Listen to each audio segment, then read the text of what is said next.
नमस्कार, मैं हूं मनोज वर्मा और आप देख रहे हैं अटेंशन। और आज अटेंशन में चर्चा होगी जाति राख सियासी आग।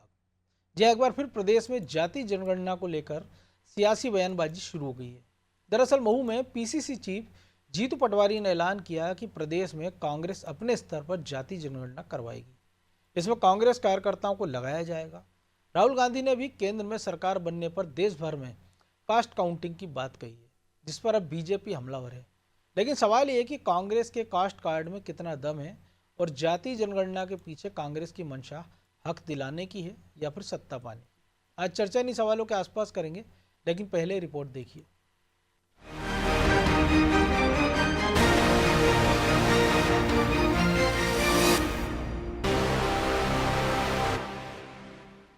जैसे ही कांग्रेस पार्टी की सरकार आएगी, चाहे मध्य प्रदेश में आए,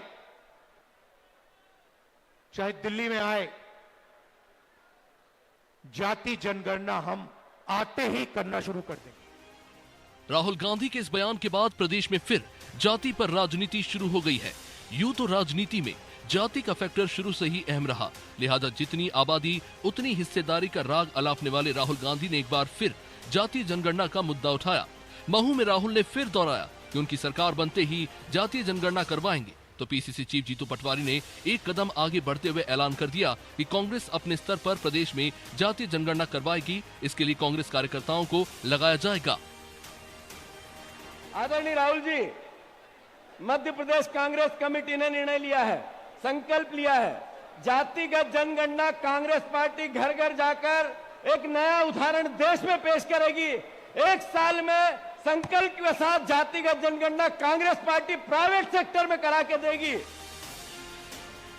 अब भले ही जीतू ये दावा कर रहे हों कि कांग्रेस कार्यकर्ता इसमें जुटेंगे, लेकिन सवाल ये है कि प्रदेश कांग्रेस का संगठन खुद को ही अभी जमीनी स्तर पर मजबूत करने में जुटा है। ऐसे में क्या उसके पास इतनी संख्या में लोग हैं? खैर, कांग्रेस की जाति कार्ड पर सियासत शुरू हो चुकी है। बीजेपी ने फिर जाति जनगणना वाले इन बयानों पर कांग्रेस पर निशाना साधा। जो अपने लिए कार्यकर्ता नहीं इकट्ठे कर पा रही, वह जनगणना कराने की बात कर रही है। जनगणना क्यों करानी है? अपनी पार्टी के अंदर पहले आप विभिन्न जो सामाजिक वर्ग हैं उनको न्यायोचित प्रतिनिधित्व दीजिए। और जिस प्रकार से राहुल गांधी ने पूरे देश में नफरत की राजनीति की है, देश की जनता उसका जवाब उनको अनवरत तरीके से देती आ रही है। 2011 में जब केंद्र में कांग्रेस की सरकार थी, तब भी जनगणना के साथ ही सामाजिक आर्थिक जातीय जनगणना कराई गई, लेकिन इसके आंकड़े सार्वजनिक करने की हिम्मत उस वक्त कांग्रेस सरकार नहीं जुटा पाई। खैर, अब कांग्रेस की कोशिश जातीय जनगणना के सहारे सत्ता की सीढ़ी चढ़ने की है। अब वो इसमें कितना कामयाब होगी, ये तो आने वाला समय ही बताएगा। ब्यूरो रिपोर्ट, अनादि टीवी।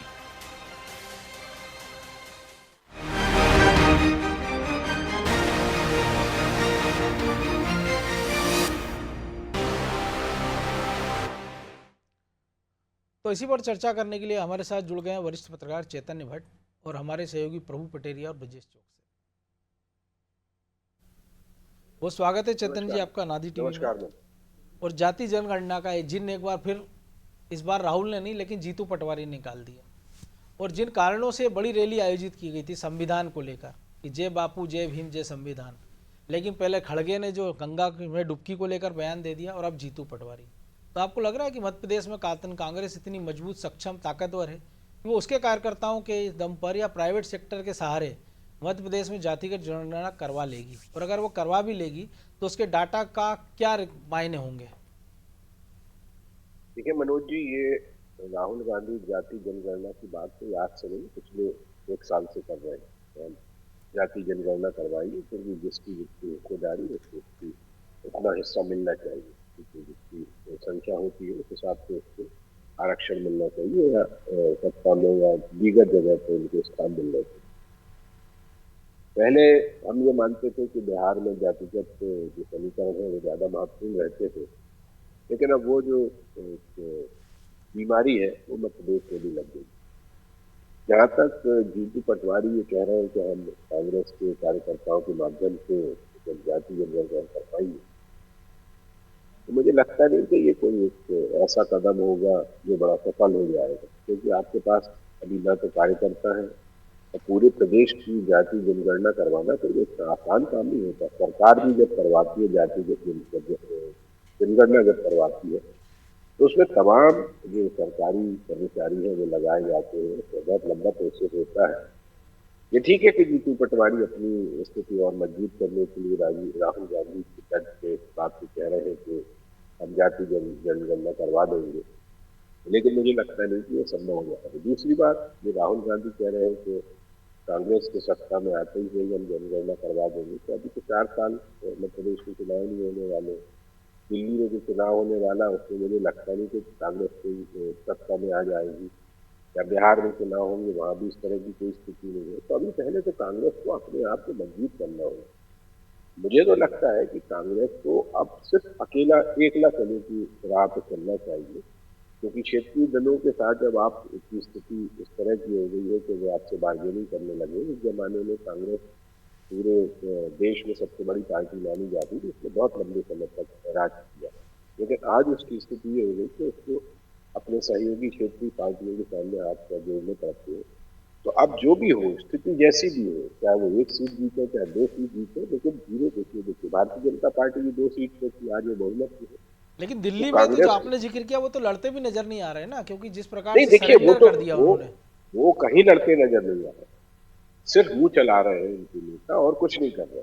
और उनकी स्थिति भी ऐसी नहीं है कि वो किस मुद्दे को लेके जाए। भाई भारतीय जनता पार्टी तो ठीक है, केंद्र में भी सरकार है उसकी, वो कह सकती है कि हम डबल इंजन सरकार बना लेंगे। अरविंद केजरीवाल पिछले 10 सालों से काबिज है, वो भी अपनी बातें कह सकते हैं। आपके पास तो ना कोई मुद्दा है और ना आप कोई वादे कर सकते हैं, क्योंकि ऐसी स्थिति में ही नहीं है कांग्रेस आज की तारीख में कि वो कोई बात कह सके। मध्य प्रदेश में भी आप देखिए कि अभी गुटबाजी चल रही है। कमलनाथ कहते हैं कि हमसे कुछ पूछा नहीं जाता है, दिग्विजय सिंह कहते हैं कि हमें शामिल नहीं किया जाता है। तो जब इतने बड़े बड़े छत्र अपनी अपनी बात कह रहे हैं और ये स्पष्ट संदेश दे रहे हैं कि कांग्रेस में जबरदस्त गुटबाजी है, और जीतू पटवारी ने तो खुद ही कहा कि ये हमारी जो गुटबाजी है वो तो पहले तो मतलब उनको अपने जो गुटे हैं उसकी गणना करा लें, वो कि कितने गुटे हैं। जी बिल्कुल सही बात है। उसमें सबसे पहले तो गणना होना चाहिए कि हमारे पास कितने गुट। और वो तो कह चुके कि भाई हमारी गुटबाजी कैंसर है हमारे पार्टी के भीतर। तो कैंसर का तो आज तक कोई इलाज निकला नहीं है। अगर कोई दूसरी बीमारी कह देते, खांसी सर्दी है, तो हो सकता है कि उसका इलाज कर लिया जाएगा, लेकिन कैंसर तो लाइलाज बीमारी है, उसका आप इलाज कैसे करेंगे।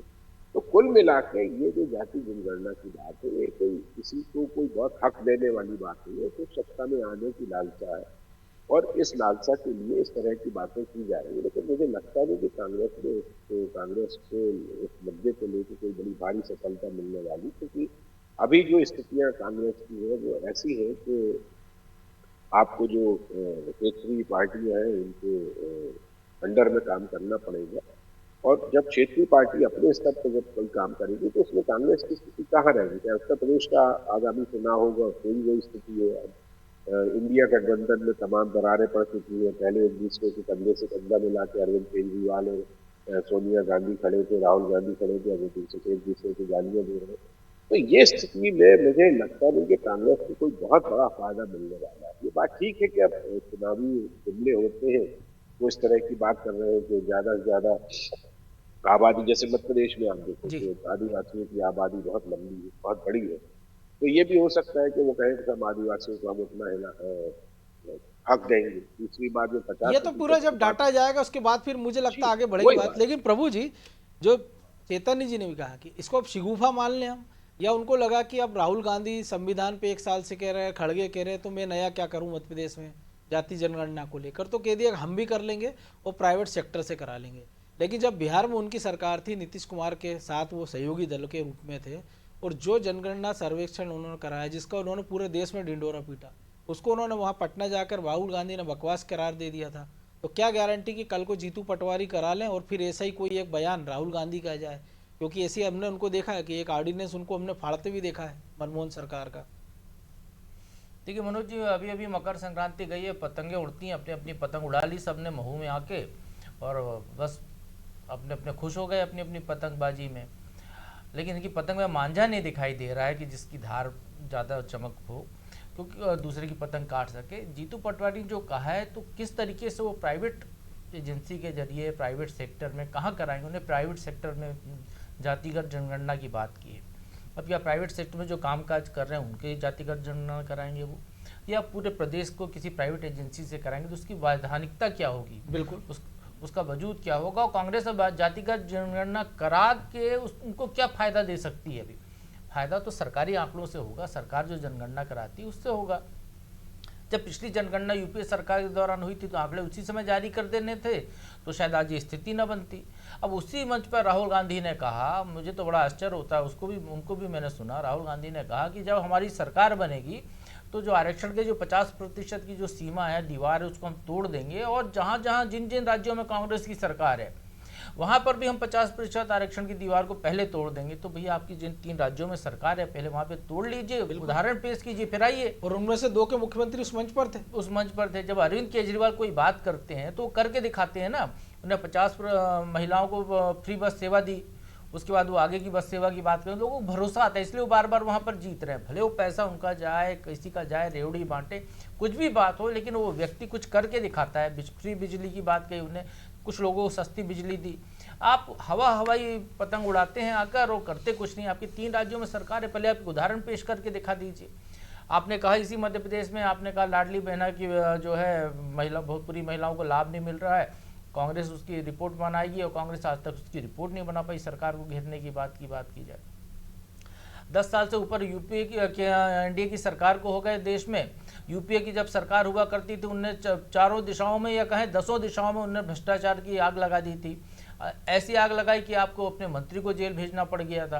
लेकिन इस 10 साल में आप एक भी मुद्दा भ्रष्टाचार का या कोई ऐसा मुद्दा कांग्रेस खड़ा नहीं कर पाई जो सरकार को घेर सके। और जो आपने जिक्र किया मध्य प्रदेश सरकार का, तो एक जिक्र भी नहीं किया राहुल गांधी ने, ना खड़गे ने, जहाँ पे आप इतना बड़ा आयोजन कर रहे हैं। तो सारी चीजें करने के बाद जो है कांग्रेस यहाँ पर कुछ नहीं कर पाई। अब केवल बातों के जो है बताशे बनाने हैं तो बनाते रहते हैं आकर। जनता जितनी भ्रम में आ गई तो थोड़े से 99 सीटों तक पहुंच गए, लेकिन आप करेंगे क्या? आप जातिगत जनगणना लाने के बाद क्या व्यवस्था फैलाएंगे? आप आरक्षण की दीवार तोड़ देंगे तो फिर 100% आरक्षण देंगे क्या लोगों को? आप किस वर्ग को देना चाहते हैं, किसको नहीं देना चाहते हैं, या आपका कोई क्राइटेरिया आप स्पष्ट नहीं कर रहे हैं, तो मतदाता उससे अपना मन बना ले कि इनकी तरफ जाना है कि नहीं जाना है। क्योंकि आप जिसकी बात करते हैं इससे तो बहुत अच्छे दर्जे पर मायावती है जो कहती थी कि उनकी पार्टी की सरकार बनी केंद्र में तो सवर्णों को भी आरक्षण देगी। तो सबके खांचे फिक्स कर दीजिए आप कि भैया आप ब्राह्मण वर्ग से हो आपका इतना प्रतिशत आरक्षण, आप जैन हो आपका इतना है, आप अग्रवाल हो आपका इतना है, ऐसे हर कास्ट का लिए कर दीजिए आप। तो 60,000 से ज़्यादा जातियाँ हैं इस देश में, आप कैसे बांट पाएंगे उनको? क्या तो जमीनी वास्तविकता क्या है उसको नहीं सोचकर सिर्फ और सिर्फ जनता को बहलाने भटकाने का काम करने का जो तरीका है वो यहाँ पर दिखाई दे रहा है। हम थोड़ा और पीछे चले यहाँ पर, इसी मध्य प्रदेश की धरती पर जहाँ पर आए थे वो कह कर गए थे कि 10 दिन में कर्जा माफ नहीं हुआ तो मुख्यमंत्री बदल देंगे, और बड़े जोश से उन्हें मंच से बड़े स्टाइल में कहा था। इसी मध्य प्रदेश में उन्हें जो है सीहोर गए तो उन्होंने कहा कि सीहोर में एप्पल कंपनी का मोबाइल फ़ोन बनेगा। सतना गए, मैहर में मोबाइल फ़ोन की फैक्ट्री लगेगी।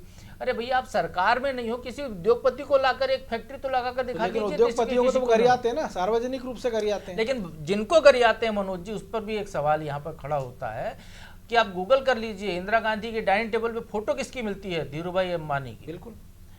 आप गूगल कर लीजिए अडानी का प्रादुर्भाव कहाँ से हुआ? कांग्रेस सरकार में। आप गूगल कर लीजिए सबसे ज्यादा अडानी को ठेके राज्यों किन राज्यों में मिले हैं, तो अभी भी कांग्रेस के राज्यों में। छत्तीसगढ़ की जनता परेशान है, आंदोलन चल रहा है वहां पर भूपेश बघेल सरकार के दौरान से।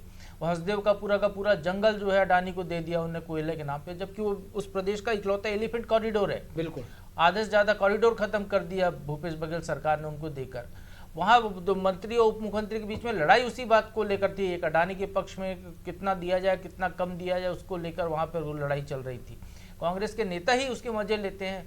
तो ऐसी सरकार, वो रेवंत रेड्डी जो इस मंच पर बैठे हुए थे, क्या उनने अभी अडानी को अपने यहाँ बुला कर उनसे समझौता 100 करोड़ का अभी पैकेज दे रहे थे उनको, लेकिन हालांकि मना कर दिया, लेकिन ले तो रहे थे, विवाद तो था। गए ना आप, मंच तो साझा किया आपने उनके साथ।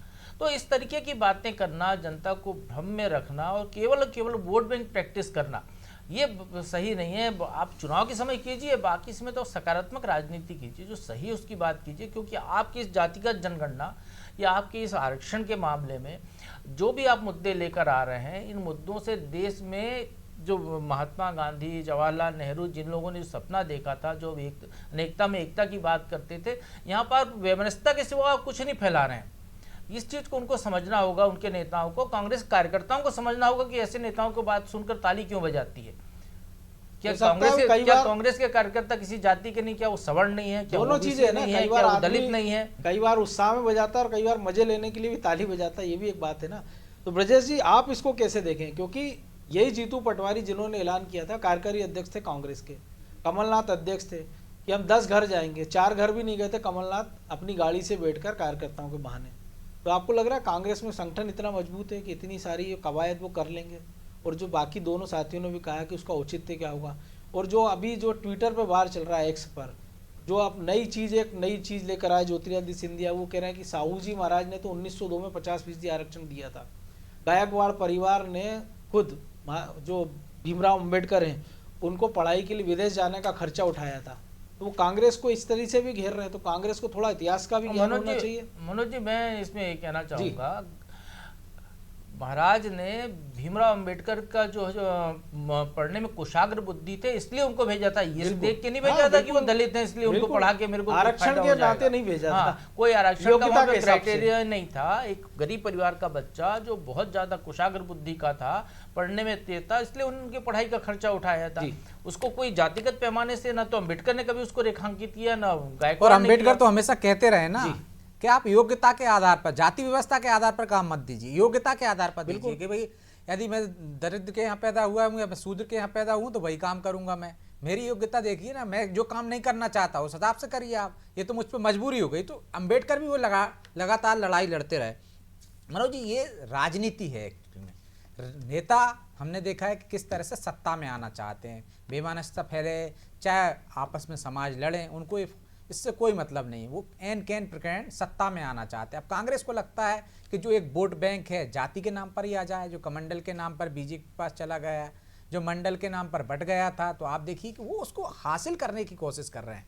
वो एक वोट बैंक को अपने पाले में लाने की कोशिश कर रहे हैं जो चला गया है। उन्हें इससे कोई मतलब नहीं है कि अब जाति प्रथा को लोग मान रहे हैं या नहीं मान रहे हैं। वो देखना ही नहीं चाहते कि आज की पीढ़ी मनोज जी कि जाति प्रथा के कुचक्र से निकलती जा रही है, जिसकी कोशिश हमने देखा संतराम ने की हो, चाहे हमने देखा है कि अंबेडकर जी ने की हो, बड़े बड़े महापुरुषों ने ये कोशिश की हो, चाहे हम देखें कि कवि ने उसके लिए तंज कसा हो दोहा के रूप में, चाहे रेगांव ने।